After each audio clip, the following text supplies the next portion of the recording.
함께 보실 하나님 말씀은 요한계시록 7장 1절에서 4절까지 말씀입니다.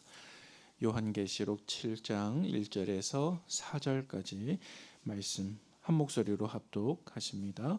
이 일 후에 내가 내 천사가 땅 내 모퉁이에 선 것을 보니 땅의 사방의 바람을 붙잡아 바람으로 하여금 땅에나 바다에나 각종 나무에 불지 못하게 하더라.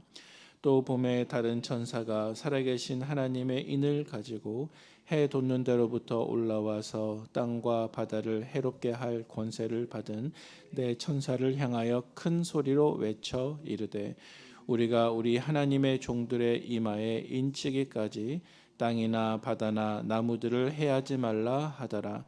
내가 인침을 받은 자의 수를 들으니 이스라엘 자손의 각 지파 중에서 인침을 받은 자들이 14만 4천이니 아멘.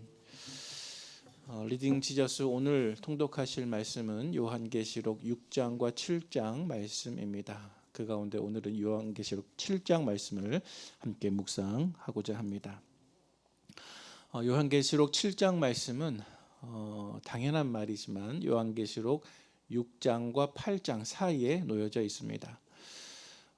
그런데 저는 단순한 순서를 말씀드리고자 하는 것이 아니라 요한계시록 7장 말씀이 내용적으로 요한계시록 6장과 8장 사이에 어떻게 배치되었나를 잠깐 짚어보도록 하겠습니다. 요한계시록 6장 말씀, 오늘 읽으실 말씀인데요. 이 말씀 안에는 이 세상 죄인들에 대한 하나님의 재앙과 심판이 예고되어 있습니다. 그리고 내일 읽으실 본문인 요한계시록 8장 말씀 안에는 이 세상 죄인들을 향한 하나님의 더 큰 재앙과 더 큰 심판의 이야기가 기록되어 있습니다. 그래서 오늘 우리가 살펴보고자 하는 요한계시록 7장 말씀은 이렇게 하나님의 심판과 재앙 그리고 더 큰 심판과 더 큰 재앙 사이에 중간쯤에 놓여 있는 장이 바로 요한계시록 7장 말씀입니다. 그런데 요한계시록 7장 말씀 앞뒤로 이렇게 심판 이야기가 기록되어 있음에도 불구하고 이 7장 말씀은 놀랍게도 심판과 심판 사이에 있는 하나님의 구원 이야기입니다. 잠시 어제 통독한 말씀의 내용을 한번 떠올려 보시기를 바랍니다. 어제 우리가 요한계시록 5장 말씀을 읽었는데요. 이 5장 말씀에 따르면 사도 요한이 하늘에서 바라본 한 가지 광경이 기록되어 있습니다. 그 장면은 무엇이었냐 하면 보좌 위에 앉으신 하나님의 오른손에 한 두루마리 책이 놓여 있었습니다. 그런데 이 두루마리 책 앞뒤로 글자가 빼곡하게 쓰여 있었고 하지만 이 두루마리 책에는 모두 7개의 인이 봉해져 있었습니다. 그런데 이 7개의 인을 뗄 수 있는 사람이 없어서 어제 본문을 읽어본 내용을 생각해 보시면 사도 요한이 크게 울었습니다. 그런데 그때 주님의 보좌와 내 생물들과 24장로들 사이에 한 어린 양이 서 있었습니다. 이 어린 양은 이전에 이미 죽임을 당한 것 같았습니다. 사실 그 어린 양은 십자가에서 희생 제물이 되셨지만 부활하신 예수 그리스도를 나타내는 모습이었습니다. 그래서 이 어린 양께서 보좌 위에 앉으신 하나님의 오른손에서 그 봉인된 책을 받으십니다.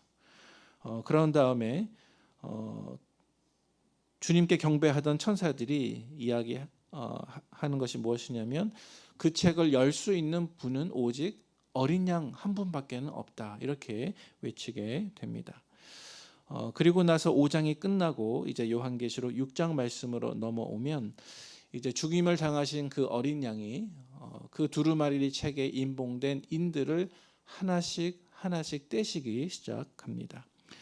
그런데 그 인들을 떼는 그 순간부터 세상에 대한 심판이 시작이 됩니다. 그래서 요한계시록 6장 말씀에는 첫 번째 인부터 6번째 인까지 떼는 장면이 등장을 하는데 그 인들을 떼실 때마다 심판의 강도는 점점 심해집니다.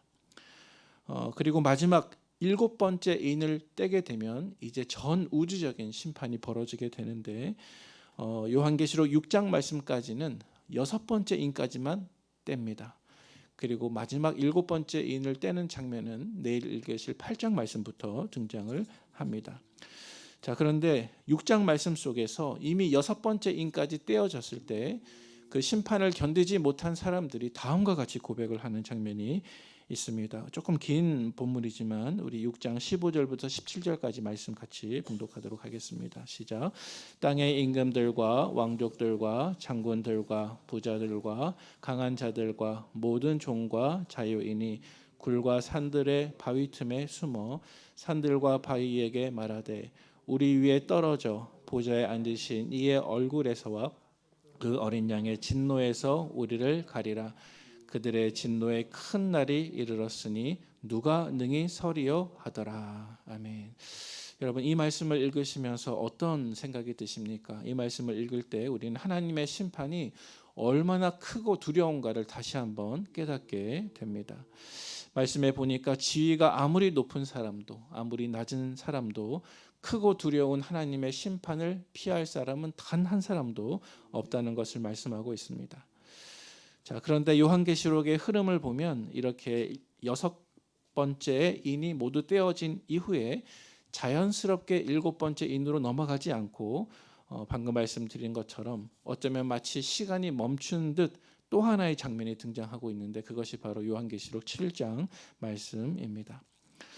그리고 요한계시록 7장의 말씀을 한번 헤아려 보면 그것은 어쩌면 요한계시록 6장 가장 마지막 절에 기록되어 있는 가장 중요한 질문, 다시 말해서 이 진노의 큰 날이 이르렀으니 누가 능히 서리요? 라는 이 질문에 대한 대답이 바로 요한계시록 7장 말씀에 기록되어 있습니다.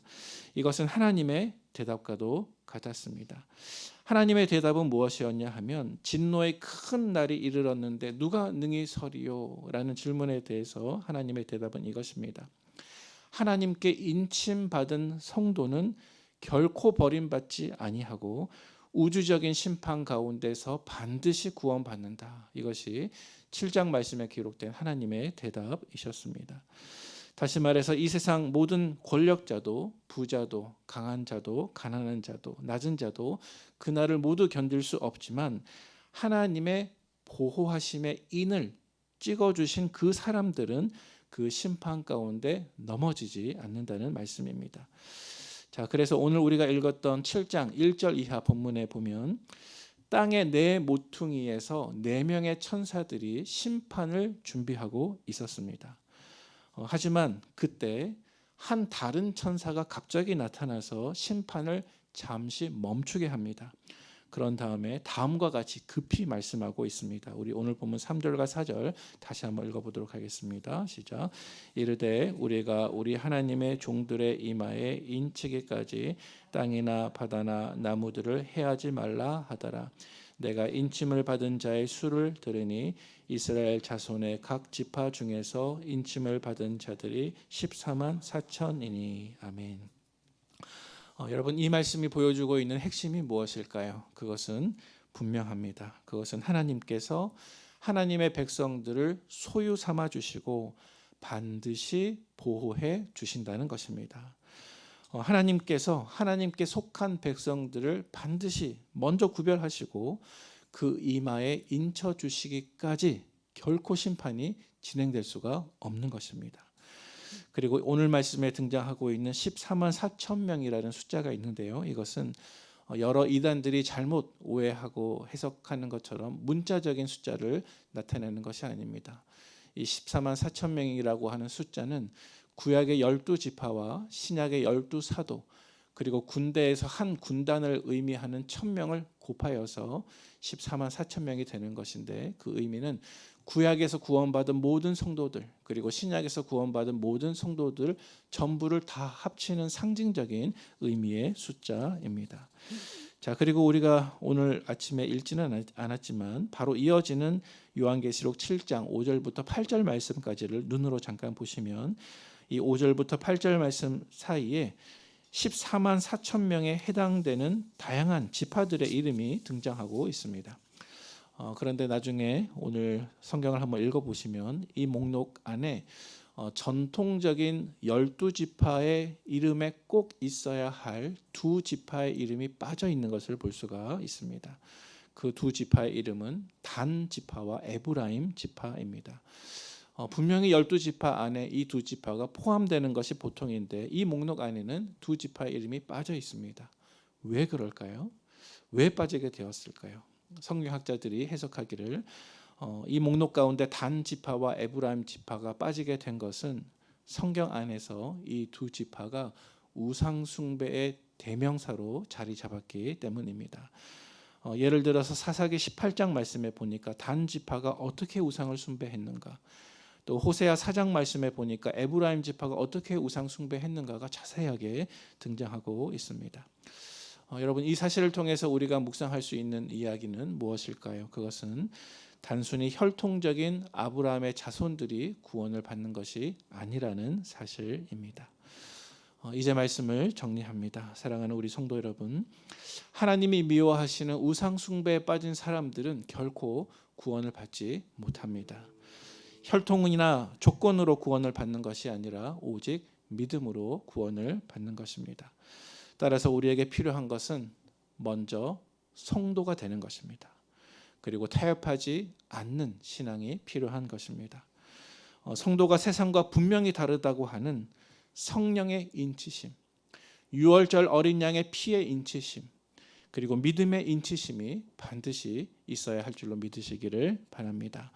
사랑하는 우리 성도 여러분, 이러한 하나님의 인치심이 우리에게 있다고 한다면 우리는 하나님의 심판과 환난을 이기고 승리하게 될 것입니다. 오늘 하루 하나님의 보호하심과 구원을 묵상하며 하나님께 감사드리는 귀한 한날이 되기를 주님의 이름으로 축복을 드립니다. 함께 기도하겠습니다.